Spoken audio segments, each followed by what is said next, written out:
Welcome back, good morning Lahore. और अभी जी हम प्रोग्राम के सेगमेंट पे बात करेंगे। एक माहिर लॉयर भी हैं, वीज़ा कंसल्टेंट भी हैं और इमिग्रेशन लॉयर हैं आप, जनाब राना इनाम उल्लाह साहब आज मॉर्निंग शो के सेट पर हमारे साथ मौजूद हैं। राना साहब, आपको अपने मॉर्निंग शो में वेलकम करते हैं। You are most welcome. Rana साहब के बारे में बताऊँ जी, यूरोप, अमेरिका, कनाडा और दीगर अहम ममालिक जहाँ पर वीज़ा का हसूल आजकल यकीनन जाना तो हर कोई बाहर चाहता है, लेकिन वीज़े का हसूल बड़ा मुश्किल टास्क होता है। सबसे पहले तो आपको कोई भी प्रॉपर और सही गाइड नहीं करता है, फिर आपसे पैसे हथिया लिए जाते हैं, भारी भरकम रकूम आपसे वसूल की जाती हैं, लेकिन आपका काम नहीं होता है। फिर इसके बाद काम करने के लिए जी आपका अप्लाई हो गया तो अब इतनी फ़ीस आपने भरनी है, अप्लाई होने के बाद आपका इंटरव्यू कॉल आनी है तो आपने इतने पैसे देने हैं, उसके बाद जी आपने फलां पेमेंट करनी है। तो ये सब क्या है? इन सब झंझटों से, चक्करों से हमने बचना है। और हम आज राना साहब से जानेंगे कि क्या वाकई नौजवान इटली के वर्क वीज़ा के लिए अप्लाई कर सकते हैं, क्या ऐसा भी है? राना साहब, मैंने जिन ममालिक का बताया और ख़ासतौर पे इटली का वर्क वीज़े के लिए अप्लाई करना, इमिग्रेशन, फिर स्टडी वीज़ा, ये सब, तो आप हमें बताइएगा क्या हर मुल्क का वीज़ा प्रोसेस यकसा नोयत का होता है, डिफरेंट होती हैं इसकी टाइप्स? नहीं, ये डिफरेंट होता है। और आजकल जिस तरह आपने बताया कि लोग हर स्टेप पे जाके पैसे पे करते हैं, मैं तो आपके प्रोग्राम में और दीगर टीवी चैनल्स पे भी ये बता चुका हूँ कि आप जब भी कहीं जाते हैं, आप उस ऑफ़िस को, उनके ऑफ़िस के एनवायरनमेंट को, उस कंपनी को, उस कंपनी के जो ऑनर्स हैं, मैनेजमेंट है, उसको सर्च करके जाएं कि ये लोग कब से बैठे हैं, क्या आया इनको ये काम आता भी है कि नहीं। एक खाली बाहर अच्छा सा बोर्ड लगा के और अंदर अच्छा सा प्यारा सा ऑफिस बना के जी, वो बड़ा इजी है। आप उनकी हिस्ट्री चेक करें कि ये लोग कब से यहाँ पे बैठे हैं, इन्होंने किसी को भेजा भी है कि नहीं, काम कितना ऑथेंटिक है। और आप अपनी वर्किंग ज़रूर करके जाएं, सोशल मीडिया से, मुख्तलिफ वेबसाइट से, उस जो भी आप उससे इंफॉर्मेशन चाहते हैं, आपका अपना नॉलेज भी सोशल मीडिया से या वेबसाइट से होना चाहिए। ठीक है। अच्छा, दूसरे आपके सवाल पे आते हैं कि क्या इटली में डिमांड है? बिल्कुल है। अच्छा? ना सिर्फ इटली में, बाकी यूरोप में भी है। उसकी मेन वजह ये है कि उनकी जो अपनी पॉपुलेशन है, जो यंग पॉपुलेशन है, वो बहुत कम है। क्योंकि हमारी तरह उनके कोई 5-5, 6-6 बच्चे तो होते नहीं हैं। ठीक है, मोस्टली 1-2, और वो भी तो पाकिस्तानी बेचारे बेरोजगार हैं और हालात आपके सामने हैं, तो फिर जाहिर है उन्होंने ऑब्वियसली पिछले 1-2 साल से जब से हमारी गवर्नमेंट ने भी इस पे फोकस किया है कि वो स्किल के ऊपर बहुत ज़्यादा काम कर रही है। मेरे पास भी गवर्नमेंट के काफ़ी प्रोजेक्ट्स हैं। अच्छा। जिसमें हम गवर्नमेंट की हेल्प कर रहे हैं, उनको स्किल्स लाइक इंग्लिश लैंग्वेज में हम उनकी हेल्प कर रहे हैं। तो गवर्नमेंट ख़ुद भी चाहती है कि ना सिर्फ raw hand out of country जाए, प्रॉपर जो हैं, जिनके पास स्किल्स हैं, वो लोग जाएं और जो रेलिवेंट वर्क परमिट है उसी पे जाएं। ठीक है। अच्छा, उसमें अब इटली में जो डिमांड है वो ज़्यादातर कंस्ट्रक्शन में है, हॉस्पिटैलिटी में है, ड्राइविंग में है, और भी ये जो केयर गिवर्स होते हैं, जो हमारी ख़वातीन और जो नर्सिस टाइप जी, या नर्सिस आप कह सकते हैं, इनकी बहुत ज़्यादा शॉर्टेज है। जैसे वो तो ये लोग जाएंगे और जाके अपना लेकिन इनके पास प्रॉपर जहाँ भी इन्होंने जॉब पे जाना है, वो कंपनी इनको प्रॉपर वर्क परमिट भेजेगी। ये नहीं है कि ये जस्ट वो विजिट वीज़े पे चले जाएंगे। एक वर्क परमिट का एक प्रोसेस है, उस प्रोसेस के साथ ही ये जाएंगे। आप इसकी मतलब आपकी जो है आपका इदारा इसकी जिम्मेदारी लेता है कि जिस कंपनी में आप इनको जिनका कह के आप भेज रहे हैं, जिनका काम कर रहे हैं, तो वो पहले वर्क परमिट आएगा, तो उसके बाद यहाँ से आपका बंदा जाएगा, है ना? नहीं, हम तो देखें, हमारे पास तो वर्क परमिट्स नहीं होते ना, मेरी कंपनी इस पे काम करती है। अच्छा। हाँ, कोई जैसे आप कहते हैं जी गवर्नमेंट के लेवल पे ये वर्क परमिट्स आ रहे हैं। अच्छा। ठीक है, और किसी के पास वर्क परमिट है, किसी ने अपने अजीज रिश्तेदार तो पिछले दिनों आपको पता है ना, बेलारूस से हमें काफी ज्यादा वीज़ा मिले थे, उस पे भी गवर्नमेंट ऑफ पाकिस्तान। बिल्कुल, तो हम उसको हमारे नौजवान गए थे। हम उसको प्रोसेस कर देते हैं। ठीक है। हमारी जो कंपनी है, इटली के साथ भी ऐसा कोई हुआ है कोई कि जो वर्क परमिट नहीं, मेरे नॉलेज में नहीं है। आई थिंक ऐसा नहीं हुआ। मैंने किसी वेबसाइट पे ऐसा नहीं पढ़ा। जैसा बेलारूस के साथ तो बाकायदा हमारा एग्रीमेंट हुआ था काफी सारे वीजा। हाँ, इटली में ये अपने तौर पे इटली डिमांड कर रहे हैं। ओके ठीक है। गवर्नमेंट टू गवर्नमेंट मेरे नॉलेज में नहीं है कि ऐसा कुछ हुआ। अच्छा, जो नौजवान इटली जाना चाहते हैं उनको क्या, किस तरह से वो अप्लाई कर सकते हैं? और फिर ये भी बता दें आप, ज़्यादा उनके लिए सहूलत और आसानी हो जाएगी कि कितने आपके पास पैसे हों तो आप इजीली अप्लाई कर सकते हैं। देखिए, सबसे पहले जैसे मैं बता रहा था कि आपके पास वहाँ का वर्क परमिट हो। कोई भी कंपनी आपको स्पॉन्सर करेगी और वो ये शो करेगी कि उसे पूरे इटली से, यूरोप से ये बंदा नहीं मिल रहा, ठीक है। देन वो गवर्नमेंट इटली से उसकी अप्रूवल लेगी। वो वर्क परमिट आएगा। आप उस वर्क परमिट के रेलेवेंट आपकी स्टडी और आपकी स्किल्स होनी चाहिए। मींस कि आपका वर्क एक्सपीरियंस होना चाहिए। फिर वो वर्क परमिट लगेगा। वो वर्क परमिट आप प्रोटेक्टर ऑफिस से उसको प्रोटेक्ट करवाएंगे, देन आप जा सकते हैं। लेकिन ये ऐसे किसी के पास अवेलेबल नहीं है। हाँ, कोई रिक्रूटमेंट कंपनीज जिनके पास बाकायदा लाइसेंस है, अगर कोई आपको इटली का वर्क परमिट का कहता है तो पहले आप ये चेक करें कि उसके पास रिक्रूटमेंट लाइसेंस भी है कि नहीं। अच्छा, तो उन्हीं के पास ये वर्क परमिट आएंगे। या अगर ये गवर्नमेंट लेवल पे है तो गवर्नमेंट खुद ये प्रोसेस नहीं करेगी, गवर्नमेंट भी आगे किसी रिक्रूटमेंट कंपनी को देगी। अच्छा, नहीं, वैसे कितने तक का इटली का ये वर्क वीज़ा मिल जाता है? देखिए, इसको तो अगर तो गवर्नमेंट लेवल पे है तो इसमें आपका 2, 2.5, 3 लाख रुपया मैक्सिमम टिकट वगैरह का खर्चा होना चाहिए। अच्छा, या अगर तो ये फ्री आ रहे हैं, हाँ, ठीक है। वर्क परमिट तो कोई कंपनी आपको स्पॉन्सर करती है तो और फ्री अगर है। आपके पास कोई आता है कोई नौजवान कि वो इटली जाना चाहता है और वर्क वीज़े पे जाना चाहता है, ठीक है, तो उसके लिए क्या, कितना मतलब अमाउंट होनी दरकार? देखिए, मैंने जैसे आपको पहले बताया कि हमारी लॉ फर्म तो हम वर्क परमिट पे डील नहीं करते, ठीक है। अगर हमारे पास कोई आएगा, उसकी स्किल्स हैं, लाइक उसकी इंटर एजुकेशन है और उसके बाद उसने फिर बैचलर भी किया हुआ है और कोई उसके पास वर्क एक्सपीरियंस भी है, तो हम तो उसको स्टूडेंट्स की ऑप्शन दे सकते हैं और गाइड भी करें। हाँ, अगर वो उसके पास स्किल्स हैं, एजुकेशन नहीं है, वो आइट्स वगैरह नहीं कर सकता, तो फिर हम उन्हें कहेंगे कि किसी जो रिक्रूटमेंट कंपनी है जो वर्क परमिट का काम करती है, आप उनसे रुजू करें।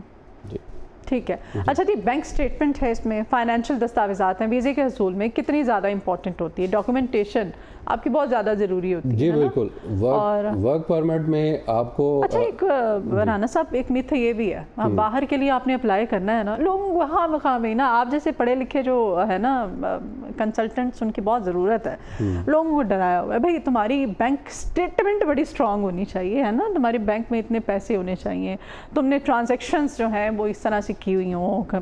तो ये इस बारे में भी एक मिथ है, ये क्या है कि अगर आपने विजिट वीज़ा पे जाना है तो ये कितना इंपॉर्टेंट है, या स्टडी वीज़ा पे जाना है तो कितना इंपॉर्टेंट है? हाँ, हम पहले विजिट वीज़ा पे आ जाते हैं। अब ये जो मिथ है ना जी, ये कुछ उसको ज़्यादा ही ओवर कर देते हैं, ठीक है। अब मैं अगर यूके भाई आपके पास इतना पैसा है राना साहब, तो आपने अमेरिका क्या लेने जाना है? फिर आप पाकिस्तान में रहे ना, ये भी नेगेटिव है। देखिए, मैं आपको बताता हूँ, अगर आपके पास बहुत ज़्यादा पैसा है और वो अकाउंट में आपने बहुत ज़्यादा बेढंगी ट्रांजैक्शंस की हैं, हाँ, ठीक है, और आपकी जो टैक्स आपने दिया है हज़ारों में और बैंक स्टेटमेंट में आपका करोड़ों रुपया आ रहा है, ठीक है, आपकी टैक्स रिटर्न में ना आपके एसेट शो हो रहे हैं, ना आपकी एनुअल इनकम शो हो रही है, ना आप ये बता पा रहे हैं कि ये पैसा कहाँ से आया है, तो आपको केस वर्कर वीज़ा नहीं देगा। हमारे पास जब भी कोई बंदा आता है, वो ये आपकी तरह वो कहता है जी मेरे पास तो बड़ा पैसा है, हाँ। हम कहते हैं भाई तुम्हारा पैसा नहीं है, मैं ये नहीं कह रही नहीं मैं आप जो बात कर रही कि ये, और कहा जाता है कि भाई तुम्हारी बैंक स्टेटमेंट कैसी है तुम्हारे, हाँ, नहीं वो ठीक है, हाँ। लेकिन जो बात मैं अगर बैंक स्टेटमेंट बहुत अच्छी है और वो आपकी टैक्स रिटर्न से मैच भी कर रही है फिर तो ठीक है। अगर खाली बैंक स्टेटमेंट ही अच्छी है, हाँ। ना टैक्स रिटर्न है, ना आप ये उनको शो कर पा रहे हैं, हाँ। कि ये पैसा कहाँ से आया, तो आपको वीज़ा नहीं मिलेगा। हमारे पास लोग आते हैं, बड़े बड़े बिजनेसमैन हैं, जो बैंक स्टेटमेंट तो अच्छी है, टैक्स रिटर्न नहीं है, ये भी नहीं बता पा जी वो मैंने फ़लाँ से ट्रांजैक्शन करवा ली, फ़लाँ से यूँ कर, हम उनको फिर 6 माह का टाइम देते हैं, आपने 6 मंथ इस पैसे को नीचे लेके आना है, आप मैक्सिमम 25-30 लाख रुपए इसमें रखें, लेकिन आप ये प्रॉपर बताएं कि ये पैसा आया किधर से है और आपने जो ट्रांजैक्शनें की हैं उसकी आपने हिस्ट्री देनी है, और यही चीज़ें आपकी टैक्स रिटर्न से मैच करनी चाहिए, देन आपको केस वर्कर वीज़ा देगा। सही जी। अच्छा जी, ऑनलाइन अप्लाई करना और एक किसी माहिर कंसल्टेंट के ज़रिए अप्लाई करना, कितना फ़र्क है इसमें? देखें, ये तो बड़ा जेन्युइन क्वेश्चन है कि एक स्पेशलिस्ट, और अब मैं खुद लॉयर हूँ, फिर हमारे साथ और लॉ फॉर्म हमारी जो टीम बैठी है, जो जूनियर लॉयर बैठे हैं, जो जूनियर कंसल्टेंट बैठे हैं, उनका एक्सपीरियंस है, ठीक है, वो डेली एक ही चीज़ पे काम कर रहे हैं। ये उसी तरह है कि आप किसी डॉक्टर पे जाके उसको चेकअप करवा के प्रॉपर एक मेडिसिन लेते हो, और एक आप किसी मेडिकल स्टोर पे जाके कहते हो जी मुझे ये सर में दर्द है, हाँ, तो मुझे अब वो सर में दर्द, वो अब आप डॉक्टर के पास जाएंगे, डॉक्टर आपका ब्लड प्रेशर भी चेक करेगा, आपको कॉज बताएगा, सर में आपके टेस्ट भी करवाएगा, ठीक है, फिर आपको मेडिसिन, ताकि आगे जाके आपके लिए कोई कॉम्प्लिकेशन ना हो। आप ऐसे ही उठा के मेडिसिन किसी मेडिकल स्टोर से खा लें तो वो आपके लिए प्रॉब्लम। हमारी फील्ड में भी यही है कि आप खुद ही अपना केस तैयार करते हैं, ऑनलाइन चीज़ें चेक करते हैं और अप्लाई कर देते हैं। जो चीज़ें ज़रूरत नहीं होती आप वो भी लगा देते हैं, या ये जो बैठे हैं इधर फेडेक्स के इर्द गिर्द, ये जेरीज के इर्द गिर्द, जिन बेचारों को खुद भी नहीं पता कि ये चीज़ लगानी है या नहीं, वो पढ़ते ही नहीं। अच्छा, आपके हर साल लॉज चेंज हो जाते हैं, पॉलिसीज़ चेंज हो जाती हैं। अब उसने पिछले साल किसी का वीज़ा लगवाया, ऐसे ही ये जो बैठे हैं छोटे मोटे कंसल्टेंट, कल को अब इस साल वो पॉलिसी चेंज हो गई, ठीक है, उसने उसी को फिर कॉपी किया और केस फाइल कर दिया, वो रिजेक्ट हो जाता है। अच्छा, वो फिर रिजेक्शन ऐसी होती है, या ब्लैकलिस्ट हो जाते हैं, ठीक है, या आप पे 5 साल की पाबंदी लग जाती है, वो फिर बेचारे फिर हमारे पास आते हैं, तो हम भी कुछ नहीं उनका कर पाते, क्योंकि उनके ऊपर बैन लगा होता है। ठीक है जी। अच्छा, कौन सी कंट्रीज ऐसे हैं जिनका पाकिस्तान के लिए वीज़ा आसान है इस वक्त? तो जो है वो अपना बेहतर है अपना कनाडा, ऑस्ट्रेलिया, यूके, यूरोप, तो बेहतर है ये। इसमें जो मेजरली आपका जो कंट्री है वो ऑस्ट्रेलिया, यूरोप नहीं, मेजर जो आपको दे रहा है इस वक्त वीज़ा, वो यूके दे रहा है। यूके में अगर आप, जैसे मैंने बताया कि बैंक स्टेटमेंट, टैक्स रिटर्न आपकी मैच कर रही है, तो यूके आपको आसानी से वीज़ा दे देगा। उसके बाद अमेरिका है, उसके बाद कनाडा है, फिर ऑस्ट्रेलिया है। ऑस्ट्रेलिया सबसे स्ट्रिक्ट है विज़िट के मामले में। अच्छा, आप विजिट वीज़ा की बात कर रहे हैं? जी, विजिट की बात कर रहा हूँ। ये यूके आप कह रहे हैं कि इस वक्त सबसे आसान हुआ हुआ है यूके हाँ, अगर आप उनकी प्रॉपर फाइल बना के उनको देते हैं तो वो आसान है विजिट के मामले में। इवन के आपका भले कभी भी कहीं का वीज़ा ना लगा हो, आपके पास यूके से स्पॉन्सर है, पर्पज़ आप प्रॉपर बता रहे हैं, आपका कोई अजीज़ रिश्तेदार है या आपने किसी ऑफिशियल मीटिंग के लिए जाना है, आप टैक्स रिटर्न अपनी प्रॉपर दे रहे हैं, आपकी बैंक स्टेटमेंट में वो ट्रांजैक्शंस प्रॉपर आ रही हैं, आपका वीज़ा इंशाल्लाह लग जाए। और अगर स्पॉन्सर नहीं है तो? अगर स्पॉन्सर नहीं है तो आप एज ए टूरिस्ट अप्लाई कर रहे हैं, उसके लिए ये है कि एटलीस्ट आपने मिडिल ईस्ट में या जो हमारे गल्फ़ हैं यहाँ को विजिट्स हैं, सिंगापुर, मलेशिया, कहीं आप एज ए टूरिस्ट गए, हाँ, एज ए टूरिस्ट गए हैं कभी, ठीक है, तो ये ज़रूरी है। और यूके का आपने बताया सबसे आसान है, ऑस्ट्रेलिया किसी ज़माने में बड़ा आसान होता था, अब वो सबसे ज़्यादा अब नहीं है सख्ती। हाँ, अब ये है कि ऑस्ट्रेलिया का स्टूडेंट वीज़ा बेहतर हो रहा है। ऑस्ट्रेलिया की जो स्किल्ड इमिग्रेशन है, जिसमें IT professional, engineers, health care के लोग, उनमें अच्छी अपॉर्चुनिटीज़ हैं, वो इमिग्रेशन का केस फाइल कर सकते हैं। अच्छा जी, एक्सप्रेस एंट्री क्या होती है? ये क्या है? कौन से लोग जो हैं इसके अहल होते हैं? हाँ, बड़ा अच्छा आपका क्वेश्चन है। मैं अगर लोग मेरा प्रोग्राम देख रहे हैं तो इस वक्त पाकिस्तानियों के लिए सबसे बड़ी अपॉर्चुनिटी एक्सप्रेस एंट्री है। एक्सप्रेस एंट्री में वो लोग एलिजिबल हैं जिनकी अच्छी क्वालिफ़िकेशन है, लाइक हेल्थ केयर के लोग, हेल्थ केयर से डॉक्टर से लेके नर्सिस तक, और इसके दरमियान जितना हॉस्पिटल का अमला है, मासवाई ये स्वीपर हजरात को छोड़ के एक्सरे ऑपरेटर, लैब बॉय, ये सब लोग हैं, ठीक है, ये क्वालिफाई करते हैं। अगर आपका आइट्स का स्कोर अच्छा है, रीडिंग राइटिंग, इसमें आइट्स ज़रूरी है? आइट्स ज़रूरी है, आइट्स के बगैर नहीं? नो। एक्सप्रेस एंट्री या कनाडा की कोई भी इमिग्रेशन, मासवाए स्पाउस वीज़ा। कनाडा का तो बड़ा मुश्किल हो गया हुआ है, इमिग्रेशन का तो आप सोच भी नहीं सकते अब। नहीं, बिल्कुल सोच सकते हैं, ऐसा कुछ भी नहीं है। हाँ। इंडिया का जो सोशल मीडिया है उसने बहुत ज़्यादा हाइप की, ऐसा कुछ भी नहीं है। आप एक्सप्रेस एंट्री में इस दफ़ा उन्होंने टीचर्स को भी ऐड कर दिया। अब टीचर मुझे बताएं, टीचर्स पढ़ा रहे हैं खुद से, उनके लिए आइट्स करना क्यों मुश्किल होगा? तो आराम से आइट्स कर लेते हैं। जो हमारे डॉक्टर्स हैं, फार्मासिस्ट हैं, फिजियोथेरेपिस्ट हैं या वेटनरी डॉक्टर हैं, ये भी इजीली आइट्स कर सकते हैं। जिसकी इंग्लिश अच्छी है, बिल्कुल। देखिए, आइट्स इंग्लिश के साथ साथ टेक्निकल बड़ा है।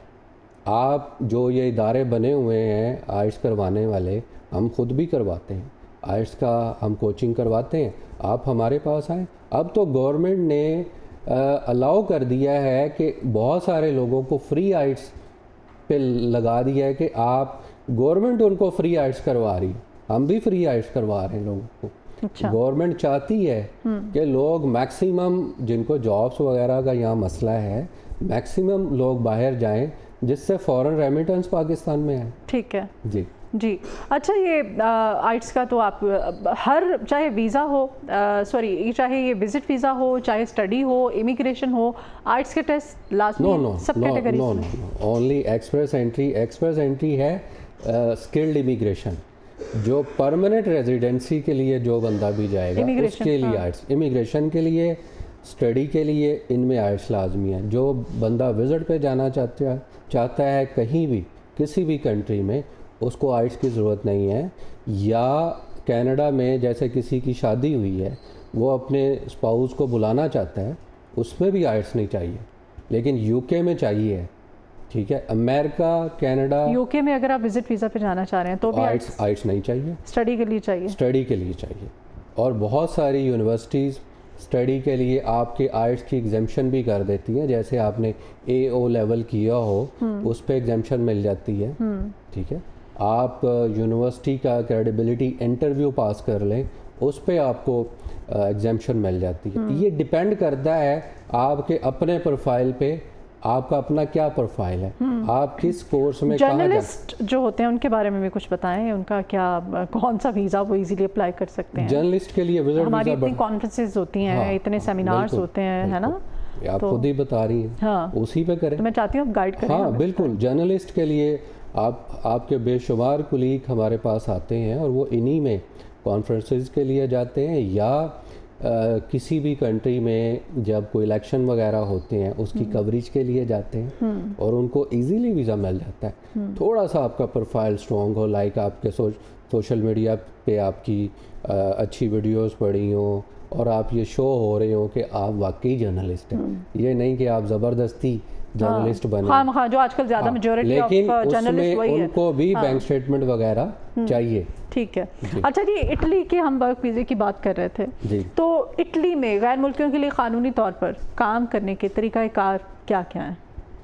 देखिए, उसमें वही है कि 8 आवर्स अ डे आपको वर्क परमिट अलाउ होता है कि आप 8 घंटे डेली काम कर सकते हैं। अगर 8 घंटे से ज़्यादा आप काम करते हैं तो वो कंपनी आपको एक्स्ट्रा पे करती है, और उस कंपनी की इजाज़त से आप उसी कंपनी में। इटालियन सीखना भी ज़रूरी है?